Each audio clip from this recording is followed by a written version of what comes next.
My name is George Dusoe. I was a member of the Foreign Service for 15 years. I joined the Foreign Service of the United States Department of State in January 2009, and I resigned in January of this year, 2024. And you moved to Russia 6 weeks ago, is that correct? That's correct. Let me ask you the question straight out. Would you say that you've defected from the US Foreign Service to Russia? Is that a word that you would use? In a sense, I resigned out of protest, certainly. Protest over policies of the United States, but not only foreign policy in the United States, but the general direction the West is taking in domestic policy and foreign policy. And to be clear, you've had no contact with any authorities, Russian authorities, American authorities. The first time any authorities are going to hear about this, your story, is from watching this video, is that correct? Yes, absolutely. Does anybody else know about your story? No. It was a combination of having experienced 2 years of American foreign policy in Afghanistan. I served there from 2017 to 2019. Seeing sort of the lack of concern, I would say, for people on the ground, some of the corruption within the government, I would say, and the nature of some of the people that we support in our foreign policy as well. And I think people saw this sort of all come to light in the summer of 2021 when things collapsed in Afghanistan. And then when you look today at what's happening in Ukraine and Donbass, when you look at what's happening in Gaza, it's clear that there's a trajectory. There's a trajectory of American foreign policy. You told me there was one particular moment that you said to yourself, that's it, I need to leave right now. Can you tell me what that was? Yes. It was in January of this year. My last duty station with the Foreign Service was at the Foreign Service Institute. It's the campus where American diplomats are trained.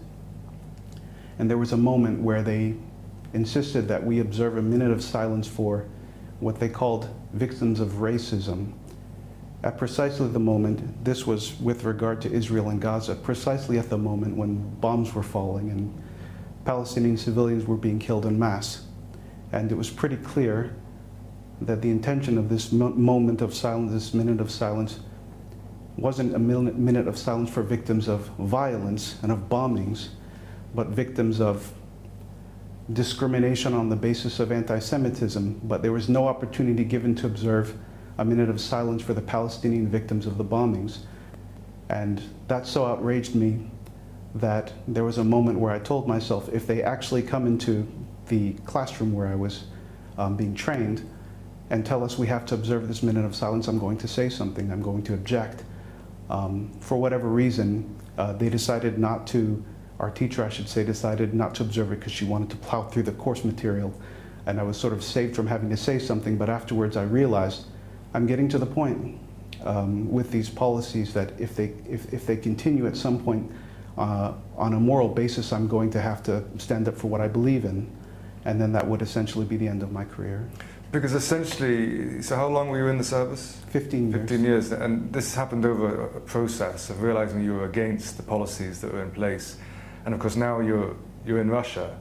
I mean, when this is the first time everybody will hear you saying this, you'll have former colleagues who'll be watching this video.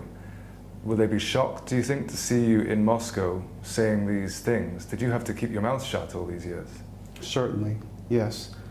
I would not have told anyone in this administration that I had any sort of feelings of opposition to any of the administration's policies, especially with regards to Gaza and especially with regards to what's happening in Donbass.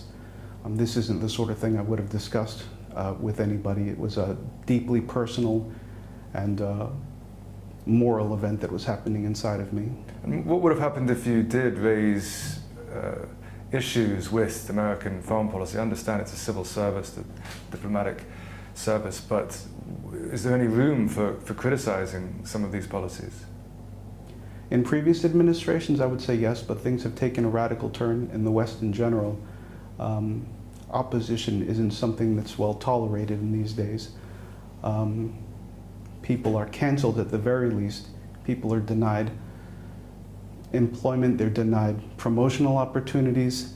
You're probably aware of the Hatch Act. It's an act of Congress that prevents federal employees in the United States government from engaging openly in political campaigning or overt political discrimination.